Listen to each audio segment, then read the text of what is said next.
Northern Italy, one of the most beautiful locations on the planet. From Milan to the Dolomite Mountains, it features some of the most breathtaking lakes, inspiring filmmakers and artists. It's the home of Shakespeare's Romeo and Juliet. Its alpine region is a photographer's dream. It's one of the world's fashion capitals and features some of the most romantic and historic locations to inspire travelers. Join us as we explore the treasures of Northern Italy.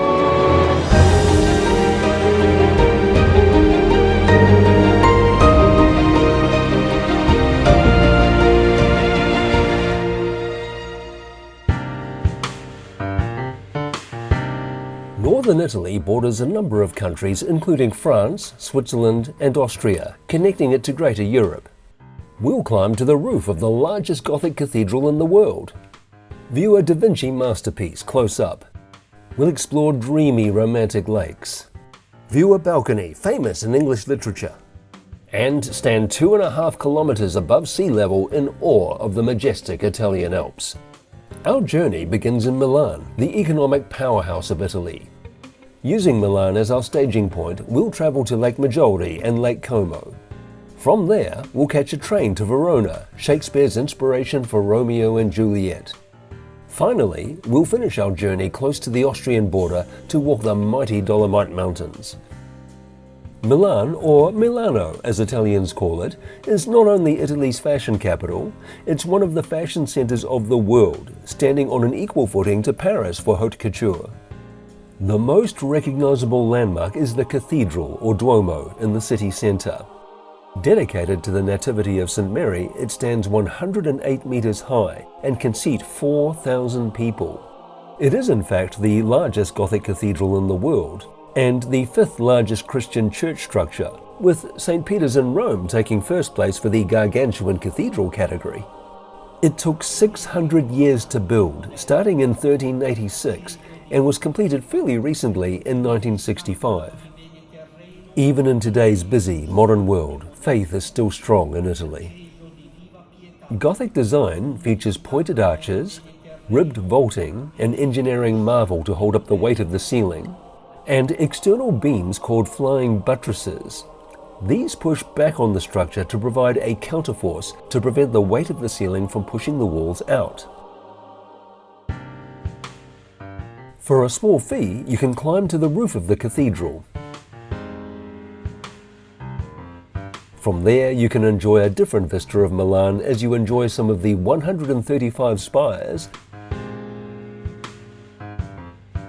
2,400 statues, and 135 gargoyles close up.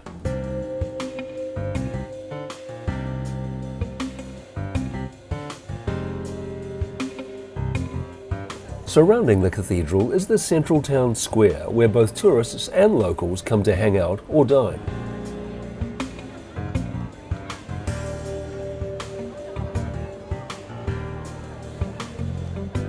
Mussolini used to give his fascist speeches from this building to crowds gathered in the square below. And in keeping with Milan's reputation for high fashion, the Galleria Vittorio Emanuele II proudly stands opposite. It's Italy's oldest functioning shopping centre, having been opened in 1877. Today, with its ornate facade, its brightly lit airy interior thanks to the massive glass roof, and the mosaics that decorate it, it's just as stylish as the designer fashion stores that feature here. If it's retail therapy you need, you've come to the right place.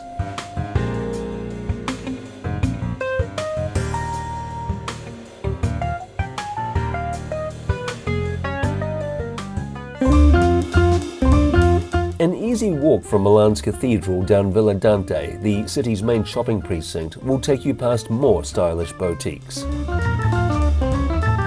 The boulevard brings you to Castello Fossesco, a medieval fortress built in the 15th century.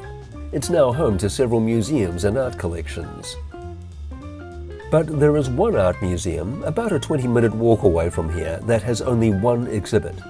The museum is actually a church, the Santa Maria delle Grazie, and the exhibit is Leonardo da Vinci's masterpiece, The Last Supper. Entry requires booking online 2 months in advance. You can't book once you arrive in Milan if you're only staying for a few days or even weeks. The exhibit is climate controlled for preservation purposes, so you'll find yourself with a small group in a room where the air is dehumidified before being led to Da Vinci's fragile work. Finally, there it is, one of the most recognized classical paintings in history. And yes, the painting is the center of Dan Brown's plot in his novel and movie, The Da Vinci Code. Dating 1495 to 1498, Leonardo da Vinci depicts Jesus and his 12 apostles having their Last Supper together on the night of his pending arrest. Here, Christ institutes the tradition of partaking of bread and wine, symbolizing his body and blood from his looming martyrdom. Da Vinci captures the moment when Christ reveals that one of his apostles will betray him. You can see their reactions of shock and disbelief. The betrayer, Judas, appears to be clutching a bag, perhaps containing the silver he was paid for betraying his master. The work was an early experiment with the technique of perspective. The walls to the left and right appear to narrow and get smaller as they approach the center of the painting, heading to what we call a vanishing point. The same is true for the ceiling detail. Due to the technique Leonardo used and the state of the wall, the painting began to deteriorate soon after completion and was repeatedly restored over the centuries. It was vandalized, the room bombed, and at one point was even a stable. Its survival till today is a miracle and gives visitors a deeper appreciation of this precious and fragile piece of art history. Each group has only 15 minutes to admire the painting before being moved out of the room for the next group. Getting around Italy is fairly easy for the traveller. From the Milano train station, it's a short trip to some of northern Italy's beautiful lakes. You can buy tickets the old way from a person at the box office if you're prepared to literally take a number and wait in line. But despite the wait, the staff are very helpful. Or you can use a vending machine. It's easy to navigate. Just select your language and follow the prompts. Purchasing our tickets for Lake Maggiore, our train leaves from platform 5.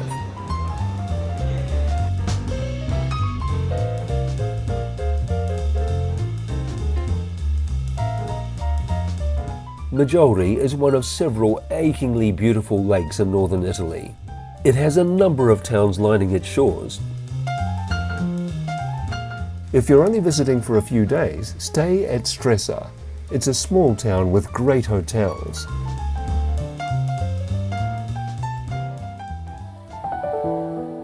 And breathtaking views of the lake. It's also within walking distance to the ferry, which will take you to the lake's #1 attraction, Isola Bella, or Beautiful Island. It's a very short ride as you ferry a distance of a mere 400 meters to the island. Before you know it, you're there. Once you disembark, you can explore the small village atmosphere on one of the shores. The tiny 320-meter long island is broken into this fishing village, the palace, and the palace gardens.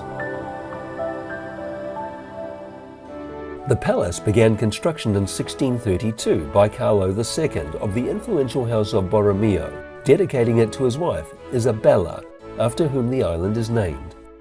Being the place of lavish parties, the palace was a host to a who's who of Europe's most influential people, including Napoleon Bonaparte and his wife Josephine, the Princess of Wales, Caroline Brunswick, and other notable guests. It was also the venue in 1935 for a conference between Britain, France, and Italy, resulting in an agreement called the Stresa Front, essentially an attempt to stop the growing power of Hitler in the lead up to World War II.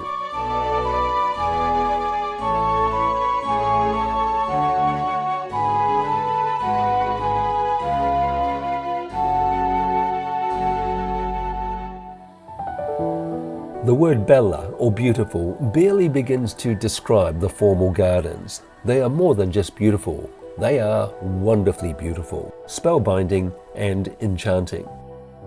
Charles Dickens once said, "For however fanciful and fantastic the Isola Bella may be and is, it still is beautiful." Completed and inaugurated in 1671, the gardens are immaculately groomed and even feature white peacocks as permanent residents. Obelisks, statues and fountains all blend over 10 terraces. And featuring among the statues is the unicorn, the symbol of the Borromeo family.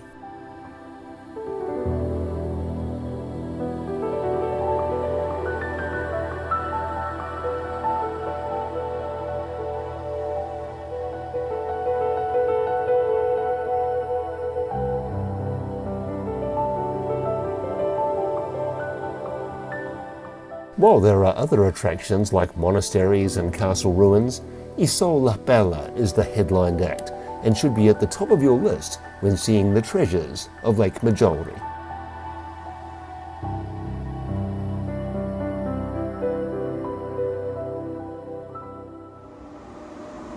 You can catch a train from Lake Maggiore to Lake Como, but demand during the high season can sometimes leave you with having to choose routes with several changes along the way. On the other hand, it's just as easy to head back to Milan and train to Lake Como from there. As we head to Lake Como, excitement grows among the passengers as we get closer. And there it is, our first glimpses of our destination. Like Lake Maggiore, a number of towns and villages surround Lake Como. The most popular to stay at are the picturesque Bellagio and Verona. If you stay at one, be sure to visit the other, and also Bellagio and Leno. It's as easy to buy ferry tickets to those locations from the ferry terminals as it is to catch a bus. You can even get day passes to visit all of them.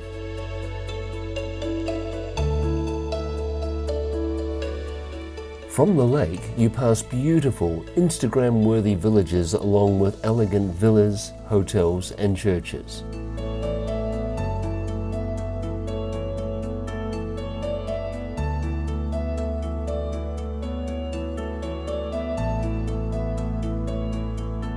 At the top of our must-see list is Villa Balbianello, perhaps one of the most famous sites in all of the lake.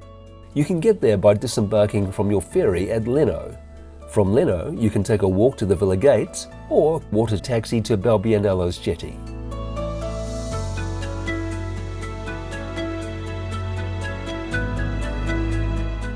You might recognize the villa, having been used as the backdrop in a Daniel Craig James Bond movie, and a pre-war period drama simply called A Month by the Lake, with Vanessa Redgrave, Edward Fox and Uma Thurman. Even George Lucas got in on the act with one of his Star Wars prequels filmed here. So why has Hollywood come to Como's Balbianello? Well, take a look at it. With its perfectly manicured gardens set among Italian-style statues, ornate balustrades and breathtaking views of the lake, its beauty is the stuff of fantasy and dreams. And it certainly captures the imagination of the romantics, being the location hopeful young suitors use to propose to their true love.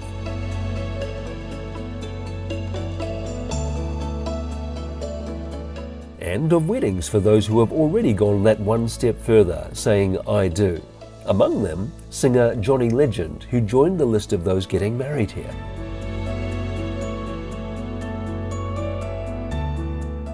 Once a monastery, Balbianello was purchased and converted into a villa in 1787 by Cardinal Angelo Maria Durini. Since then, it's been on-sold to a succession of people and is now owned and managed by the Fondo Ambiente Italiano, or FAI, National Trust. FAI own and care for 52 properties, but Balbianello is unsurprisingly the most visited among them, with 2,000 visitors per day, recently being cut back to a maximum of 1,200 for preservation purposes. Be sure to book your entry pass online in advance to avoid the queues at the gate, and arrive early to avoid the crowds. Getting back to our ferry, our day pass next takes us to the beautiful village of Bellagio. As we approach the dock, we see both the charming historic village with its cobblestone lanes and the pleasant tree-lined boulevard to the right, where you can stroll by the lake surrounded by floral delights.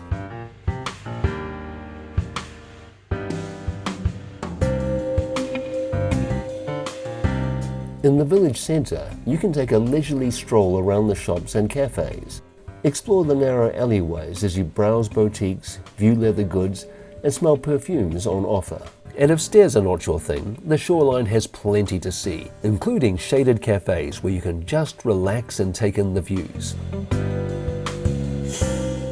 And in the heat of the summer season, it's pretty hard to go past those gelato stores. Crossing the lake again, our day pass brings us to Maggiore.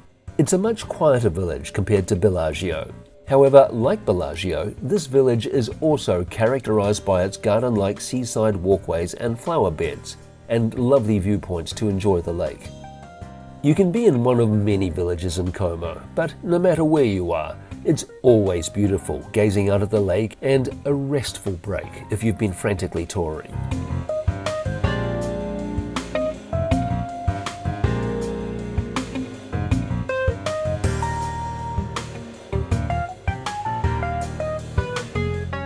Our final destination brings us to Verona.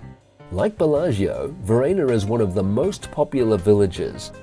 With its colourful buildings and typical Italian atmosphere, people can't help but fall in love with it. A hill that descends down to the water divides the village into two halves. Accommodation can be found on both sides, with the pier on the north side, and the main action with its shops and cafes mainly to the south end, but everything is within walking distance. As with all of the towns here, the Campanile is a conspicuous feature of the skyline, adding to the Italian charm. A delightful path around the water's edge connects both sides together. This is called the Lover's Walk. Well, it's actually a walk everyone uses, family and friends alike, but those in touch with their romantic side do find plenty of photo opportunities at Lake Como, including here on the Lover's Walk.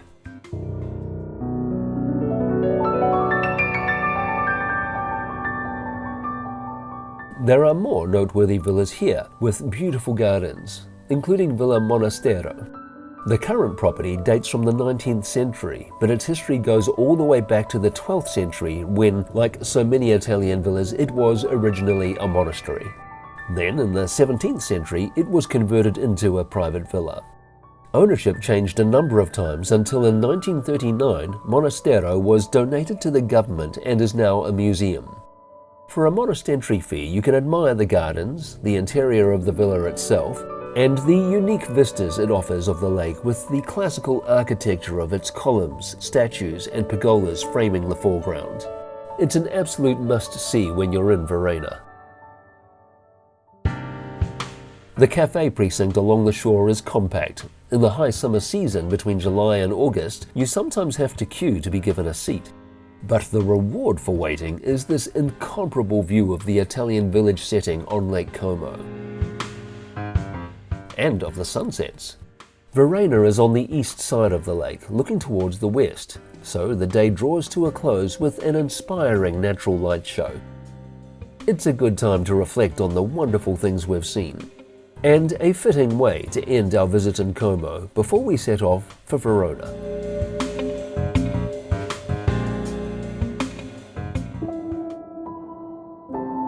Two households, both alike in dignity.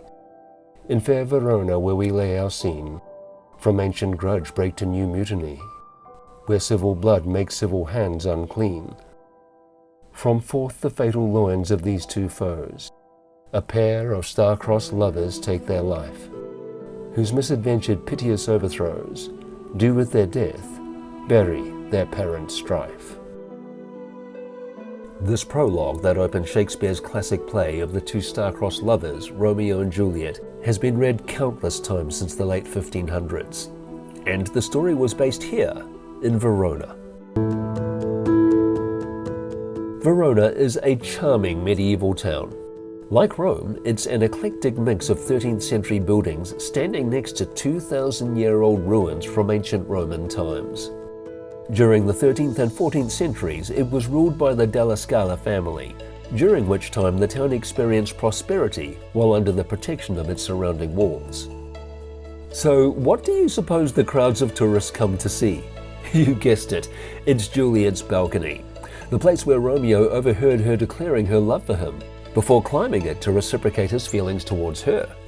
Well, the locals say it was her balcony to attract the tourists, but although visitors know Juliet didn't even exist, much less her balcony, they seem to enjoy being swept up in being part of the story. According to tradition, if you place your hand on the breast of Juliet's statue, you'll find true love. It's all a bit of fun.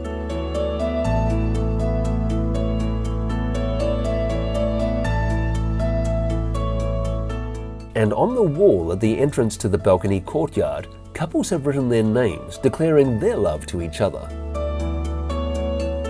And post letters to Juliet here, asking for her advice on matters of romance and relationships. If you can get beyond the Shakespearean connection, you can appreciate just how lovely the town is to stroll around. There are beautiful squares like Piazza delle Erbe, where you can walk among the markets by day and dine in the cafes by night. And there are classy shops selling designer clothing and other luxury goods. Piazza di Bra is full of gastronomic delights with a myriad of cafes, all overlooking the ancient Verona arena, 2,000 years old and still used for concerts. Tonight, it's a classical music performance. On the other side of the public square is an equestrian statue of Victoria Emmanuel II. City Hall is flanked by ancient defensive walls, and the space is surrounded by ancient Roman gates. Walk outside one of the gates and over this ancient bridge to view the surrounding river. Towering above the town is Castle San Pedro, which will offer you the best views of Verona from above.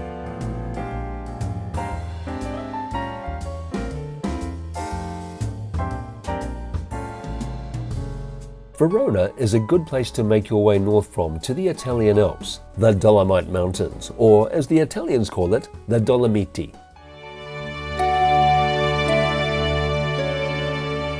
The most must-see locations are not serviced by trains. There is a bus service, but the best way to get around is to catch a train to Bolzano. From there, hire a car. The roads are good and include modern toll highways, but just be aware, if you take the back roads, some can be narrow, windy, and pretty steep. After all, you are visiting the mountains, all good if you have nerves of steel. The region is huge, nearly 16,000 square kilometers of rock formations, mountains, and lakes. In fact, the Italian Alps are part of a mountainous region that sprawls across to Austria, Switzerland, and France. So it's best to decide which highlights you want to experience and plan your visit in advance. We chose to visit Seceda and Val di Funes.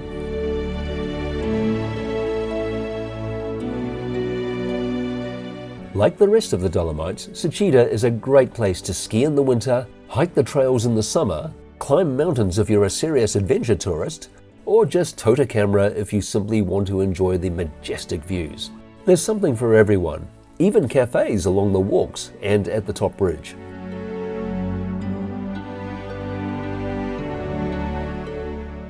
You can hike up the trails to the viewpoints, or take a gondola ride to the top, 2.5 kilometers above sea level. And when you get there, this magnificent view awaits you.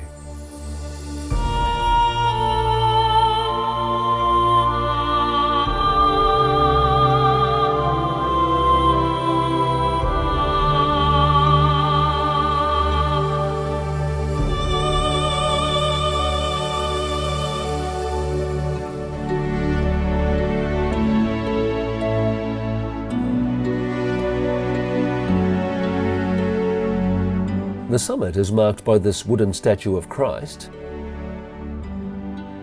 and the circular map of Seceda and surrounding mountains. If you stand in the center, it will tell you what mountains you're looking at in the distance. From here, you can contemplate hikes in other parts of the Dolomites like the dramatic Tre Chemie and other beautiful scenery in the region, such as the beautiful lakes like Lago de Braies. Somehow, despite the crowds who come here, there seems to be enough room to contemplate peacefully as you gaze in awe at the mighty sculptures of rock that tower above the green slopes and ridges. and the floral beauty, and the world below.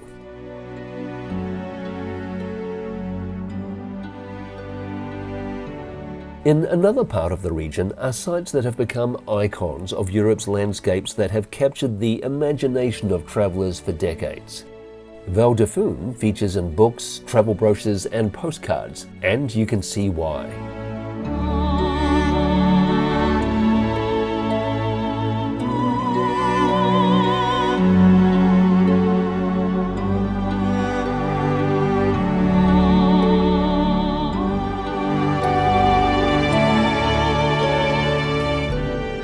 With its mountains, meadows, and the odd church framing the vistas, it's like gazing at pictures out of some fairy tale. From the tiny church of St. John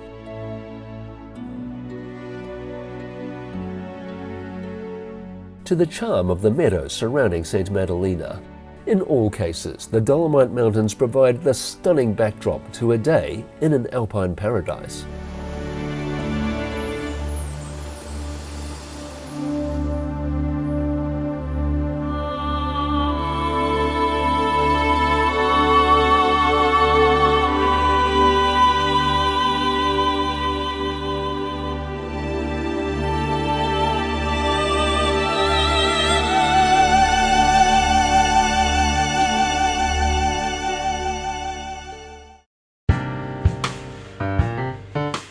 Milan, Lake Maggiore, Lake Como, Verona, and the Dolomites are just some of the highlights of northern Italy.